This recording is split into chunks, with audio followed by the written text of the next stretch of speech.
Any of you remember an event we put on in Edinburgh about 2.5 years ago, I think it was, maybe close to 3 now? It's called the Government Leaders Forum. We hosted it in Edinburgh in January. So we weren't bringing them here for the weather. And I'm well aware this week I've been here in town that I'm lucky. I'm very lucky, I know it. But in January, and that year, 10 cities in Europe competed for the right for us to have the event there. This has gotten to be so successful for us. The draw is so great, cities compete for the privilege of housing it because it obviously generates revenue. We're covering the costs of it. We're bringing potential customers in. As the title suggests, it's targeted to government leaders.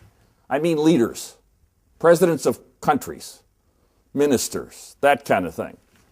In that year, we were having some challenges with the EU, as probably is public knowledge.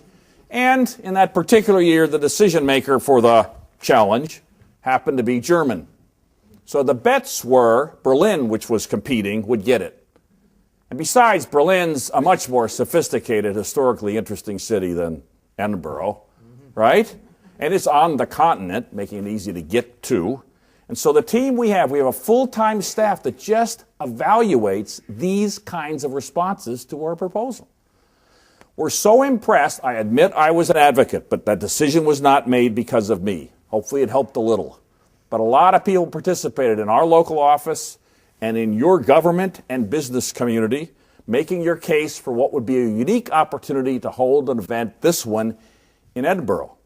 Edinburgh won. It was the smallest city to compete. Now imagine this from a Microsoft perspective. We're a vendor. We're a supplier of software. I'm proud of that. But we sell stuff. And this event's about selling stuff. What did Scotland order or offer as a part of the proposal for us to come here? Microsoft's venue for a Microsoft selling event is the country's parliament building. The MC for the event is the Speaker of the Parliament. The event wraps up with Bill Gates and then appropriately, come on, what's wrong with me? The Prime Minister at the time, who's now Gordon Brown. So he and Bill are on stage doing the fireside chat. The press coverage is through the roof. It's around the world. I remember meeting the president of Iceland before the Troubles. He and his wife came up to me at the Balmoral where we were all staying, saying, holy smokes, I'd never been to Edinburgh before. This is a beautiful place. Ladies and gentlemen, this is January in Edinburgh. This is a beautiful place. The gods must have been out because it was kind of dry, so it was okay. And they promised to come back in the summer. That's just 2 or 3 examples. No reason for events anymore because we're all going to schmooze virtually? Give me a flippin' break. That, I've had the privilege, obviously, of being hired and worked for some years for Bill, and don't see each other a lot anymore, of course. But Bill Gates made a commitment that that event was so important to us that he would personally speak each year as long as he was there full time. And this was his last year before he backed off the chairman and became, of course, 100% involved in the philanthropy. And he and I bumped into each other as that event was wrapping up. And without any prodding from me, and you, this country, everybody involved in that ought to be proud. And this is not a guy that like hands out lovey kissy stuff on a regular basis. This is hardcore, no fooling around business. He said to me, Bob, this event, I hope you agree with me. Of course I'm going to agree with him. No, you didn't. He said, I want you to know I think this is the single best event of this kind ever done. And that's a credit to this community, this country, and a bunch of people that knew what they were doing on the other end to create an environment where we could be successful at that level. That is kind of the way I try to set the bar and hope that many of you see that as something to continue to shoot for. I'll talk about the unique aspects, I think, that there are to that. And I think part of the reason I think you're so uniquely in a great position is your age. I mean that positively.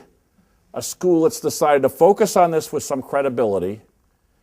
The environment you find yourself in Scotland. Not just the argument I'm going to make in a minute around the unique aspects of the brand Scotland, but these economic times as well. I see this as upside. I believe you and we in the U.S., anywhere else, needs to see this as an opportunity, not a downer.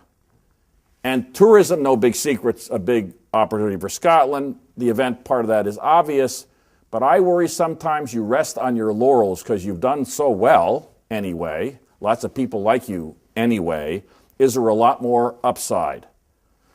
I'm going to argue that there is, and that in some sense you, as a student community, have an obligation to yourselves and to Scotland to get out there and make this happen in some way.